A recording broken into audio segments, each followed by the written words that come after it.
मेरे प्रिय बच्चे, लक्ष्य निर्धारित कर उसकी ओर योजनाबद्ध रूप से कदम बढ़ाने वाला मनुष्य जब अपने योजनाओं के अनुरूप दिन प्रतिदिन चीजों को घटित होते हुए नहीं देखता है, तब वह उदासी से घिर जाता है। उसे लगता है कि प्रकृति उसकी योजनाओं में उसका साथ नहीं दे रही है, किंतु वास्तविकता इससे बिल्कुल विपरीत होती है। योजना एक चुनौती के समान होती है। इसलिए जो मनुष्य लक्ष्य निर्धारित कर योजनाएं बनाकर बिना यह सोचे कि प्रकृति उसके पक्ष में क्या करती है अथवा नहीं, परिस्थितियों के अनुसार अपनी योजनाएं बदलता और बनाता है और फिर उस पर अमल करता है, वह जीत की ओर बहुत तेजी से बढ़ा दिया जाता है। यह प्रकृति का एक मूलभूत नियम है और मैं तुम्हें कई बार यह बता चुका हूं कि प्रकृति अपने मूलभूत नियमों में परिवर्तन नहीं करती है। मेरे प्रिय, अब जबकि जीत की ओर तुम्हारे कदम बढ़ चुके हैं, अब जबकि प्रेम की ओर तुम्हारे कदम बढ़ चुके हैं, यह महत्वपूर्ण हो जाता है कि तुम अपने आप को लक्ष्य के साथ आगे बढ़ाते हुए अपनी योजनाओं को वास्तविक करने पर जोर दो। मैं आज यहां उपस्थित हुआ हूं तुम्हें जीत प्रदान करने के लिए।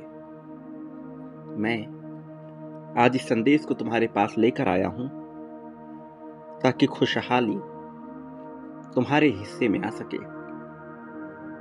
वो खुशहाली जिसकी तुम मांग करते हो वह तुम्हें मिल सके। जीवन में नियमों का होना आवश्यक होता है।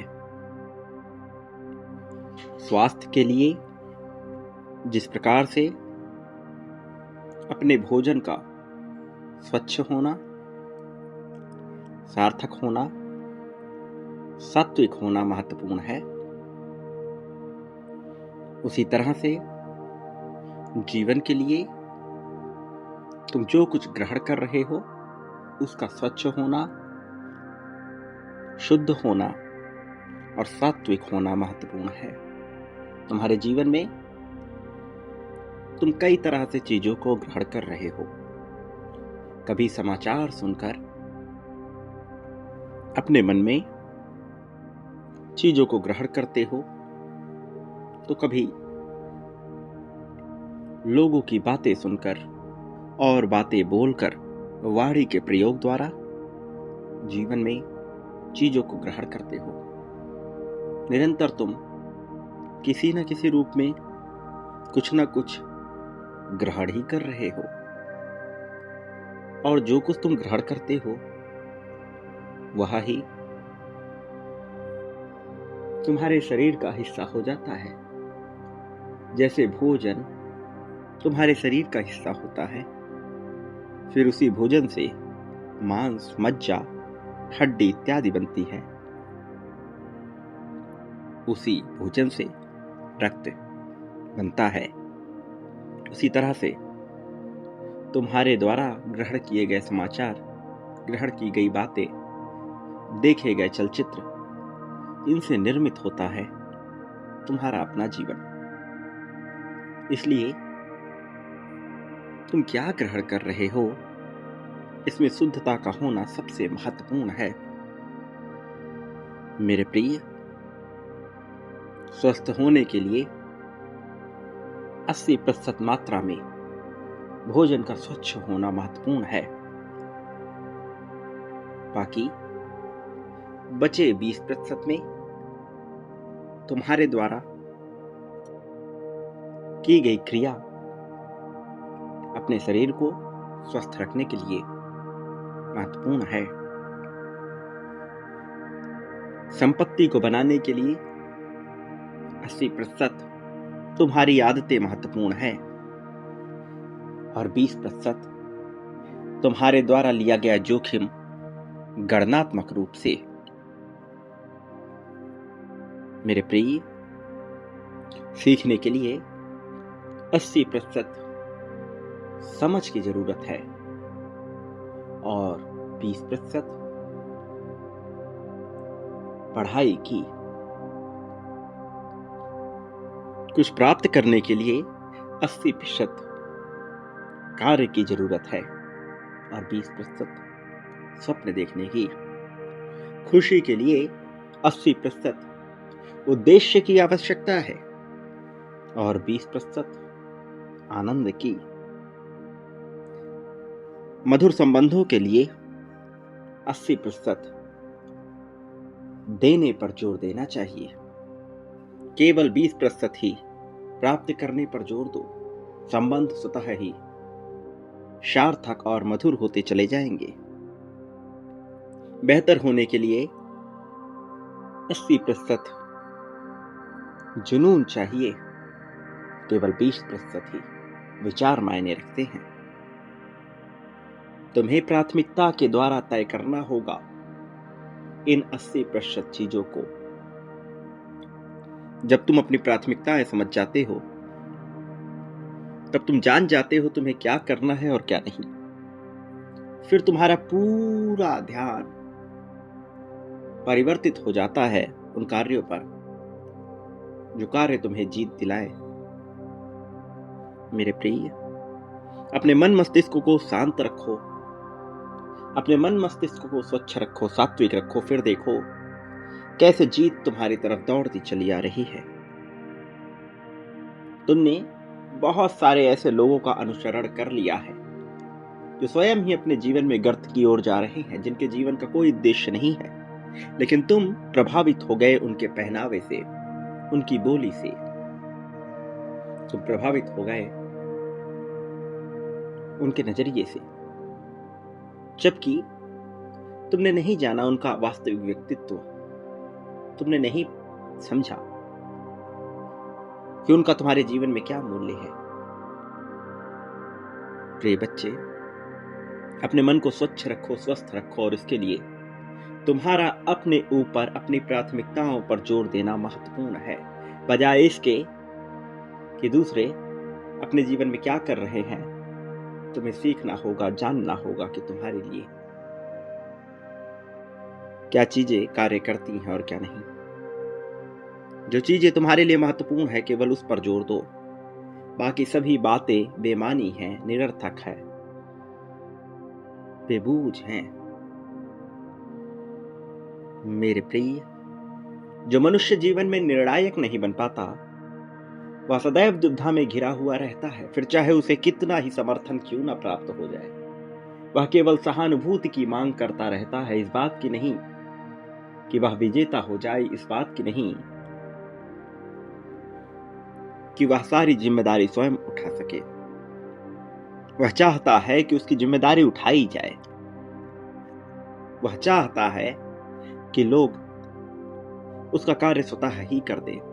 लेकिन जो मनुष्य अपने आप को योद्धा मानकर स्वयं अपने जीवन की जिम्मेदारी उठाने का प्रयास करता है, उसे हराने वाला इस संसार में कोई उत्पन्न नहीं हुआ। वास्तव में उसे हरा पाना संभव ही नहीं है। और अपने जीवन की जिम्मेदारी स्वयं अपने हाथों में लेने के लिए तुम्हारा स्वस्थ होना आवश्यक है, खासकर शारीरिक रूप से और मानसिक रूप से। जब तुम शारीरिक और मानसिक रूप से स्वस्थ हो जाओगे, फिर प्रकृति ऐसे रास्ते खोलेगी कि तुम आर्थिक रूप से न केवल स्वस्थ बल्कि फलने फूलने लगोगे। मेरे प्रिय बच्चे, वर्तमान में रहना तुम्हें सीखना होगा। भविष्य की कल्पनाएं और अतीत के पश्चाताप से बाहर निकलकर वर्तमान के जीवन का आनंद उठाते हुए उसमें अपने आप को श्रेष्ठ रूप में देखना होगा। स्वच्छ खान पान तुम्हारा स्वास्थ्य निर्धारित करेगा। सामाजिक तौर पर तुम क्या चयन करते हो, देखने के लिए, सुनने के लिए, बोलने के लिए, यह महत्वपूर्ण है। मेरे प्रिय, शांत बनो, भले ही कम बातें करो, किंतु ज्यादा ग्रहण करने की कोशिश करो कि क्या सही है।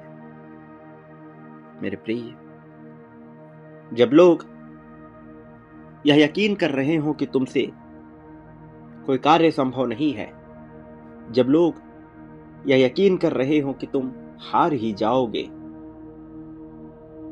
उस क्षण में तुम्हें कार्य करना है। अपने कार्य से पीछे मत हटो। मेरा विश्वास करो, तुम्हारी जीत की गाथा लिखी जा चुकी है, तुम्हें पीछे नहीं हटना है। लोगों की आंखों में आंखें डालकर बात करो, अपने समय को प्रबंधित कर सही दिशा की ओर बढ़ो। मेरे प्रिय, यदि भूल हो भी गई तो उसके पश्चाताप में अपना समय बर्बाद मत करो। अपने आप से बोलो कि तुम ही श्रेष्ठ हो। अपने आप से बोलो कि तुम कुछ भी कर सकते हो। अपने आप से बोलो कि तुम्हारा भविष्य उज्जवल है। बोलो कि मैं दिन प्रतिदिन बेहतर होता जा रहा हूं। बोलो कि मुझ पर ईश्वर का आशीर्वाद है। बोलो कि मैं सदैव कठिन परिश्रम करता हूं। बोलो कि मुझे सदैव जीत मिलती ही है। बोलो कि तुम्हारा जन्म ही महान कार्यों के उद्देश्यों की पूर्ति के लिए हुआ है। मेरे प्रिय, दूसरे क्या सोचते हैं, क्या बोलते हैं, इन बातों से तुम्हें प्रभावित नहीं होना है।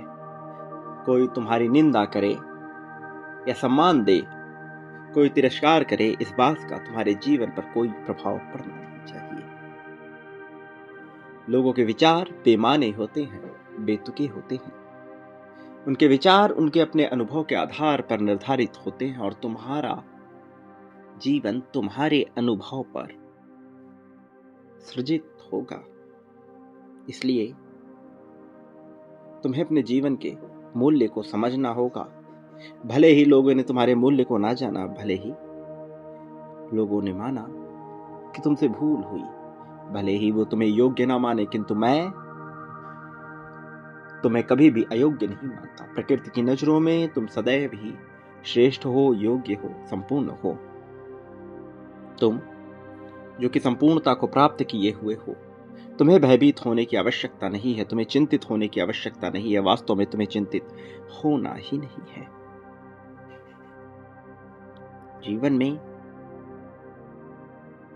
कोई भी गलती होती है, उसकी जिम्मेदारी स्वीकार करो और आगे बढ़ो।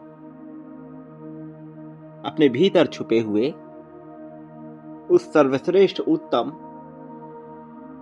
योद्धा को पहचानो जो तुम्हें जीत दिला सकता है। स्वयं ही ढकेलो अपने आप को उस दख में, उस दर्द में। जो दुख तुम्हें परेशान कर रहा है, जो दर्द तुम्हें परेशान कर रहा है, क्या हुआ यदि पीड़ा आ गई? कुछ भी तुमसे छीना नहीं जा सकता। ये पीड़ा क्षणिक है, ये पीड़ा केवल तुम्हारी परीक्षा के लिए निर्मित की गई है। इस पीड़ा का अपना कोई महत्व नहीं है। लेकिन यदि तुम इस पीड़ा के आगे झुक जाओगे तो यही बेईमानी पीड़ा तुम्हें कमजोर करने लगेगी। मेरे प्रिय, सभी तरह के बहानेबाजी को टाल डालो। निकाल फेंको अपने जीवन से सभी तरह की बहानेबाजियां। परिश्रम करो किसी योद्धा की तरह। भोजन करो किसी राजा की तरह। बदलो अपने आप को परिवर्तित करो बेहतर के लिए, बेहतरी के लिए। निर्मित करो अपना नया जीवन। भूख बढ़ाओ और फिर जीत तुम्हारी ही होनी है।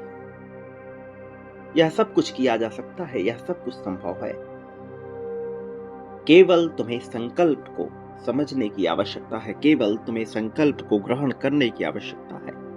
संकल्प तुम्हारा हथियार बन सकता है, संकल्प तुम्हारी ताकत बन सकता है। तुम्हें संकल्प लेना होगा अपने आप को बेहतर बनाने का, तुम्हें संकल्प लेना होगा आगे जाने का। मेरे प्रिय, संकल्प लो कि तुम जीतने के लिए बने हो। संकल्प लो कि जीतना तुम्हारा अधिकार है। अभी अपने संकल्प की पुष्टि करो। संख्या 1111 लिखकर अपने संकल्प की पुष्टि करो कि तुम हो महान योद्धा और तुम जीत के अधिकारी हो। याद रखो, जब भी अकेले में हो अपने विचारों पर ध्यान दो, क्योंकि अकेले होने पर नकारात्मक शक्तियां घेरने लगती हैं। अकेले होने पर ये नकारात्मक तत्व तुमसे ऐसे ऐसे कार्य कराते हैं जिसका बाद में तुम्हें केवल पश्चाताप होता है। जब मित्रों के साथ हो तो अपनी वाणी पर नियंत्रण रखो, विचार करो अपनी वाणी का। जब भूखे हो तो अपने चाहत पर ध्यान दो। जब क्रोध में हो तो अपने चित्त पर ध्यान दो। जब समूह में हो तो अपने व्यवहार पर ध्यान दो। जब दुविधा और समस्या में हो तो अपनी भावनाओं पर ध्यान दो। और जब तुम्हें सब कुछ मिल रहा हो तो अपने अहंकार पर ध्यान दो। कहीं तुम्हारा अहंकार तुमसे सब कुछ पुनः से छीन ना ले, इसलिए अपने अहंकार को ध्यान देना महत्वपूर्ण है। महत्वपूर्ण है ये जानना कि तुम्हारे लिए क्या सही है और क्या गलत, क्योंकि इस संसार में सब कुछ क्षणिक है। इस वजह से जीवन सदैव सार्थक नहीं लगता, सदैव अच्छा नहीं लगता। लेकिन तुम्हें जीवन की प्राथमिकताओं को तय करना होगा। और याद रखो, तुम्हारा अपना परिवार, तुम्हारे अपने लोग किसी भी चीज से ज्यादा मायने रखते हैं। वही तुम्हारे हर सुख दुख में तुम्हें अपने पास नजर आएंगे। ये जीवन सदैव के लिए नहीं है, लेकिन जब तक के लिए है इसे संपूर्ण होकर जियो। क्रोध के पीछे सदैव हार और डर छिपा हुआ होता है। जो मनुष्य डर पर काबू पा लेता है, क्रोध अपने आप समाप्त होने लगता है। संसार का सबसे बड़ा जोखिम यही है कि तुम जोखिम ना लो, क्योंकि जोखिम लिए बिना मनुष्य विजेता नहीं होता। जोखिम तो लेना ही होगा, किंतु जोखिम सदैव गणनात्मक होनी चाहिए। इस संसार में कोई भी चीज इतनी मायने नहीं रखती कि तुम्हारे सुख पर वह काबू पा सके। चाहे व्यक्ति हो, वस्तु हो, स्थान हो, पद हो, उपाधि हो, किसी भी चीज के छिन जाने का तुम्हें इतना भय नहीं होना चाहिए कि अपना जीवन ही दुखी कर लो। जब मनुष्य भयभीत होता है तो उसके पीछे का कारण केवल इतना सा होता है कि वह कुछ खोने से डर रहा होता है। मेरे प्रिय, इस संसार में कुछ भी अस्थायी नहीं है। जो छूट रहा है वह छूटना ही है, जो छूट रहा है उसे छूटना ही था। इसलिए उस पर अपना समय बर्बाद करना बेवकूफी है।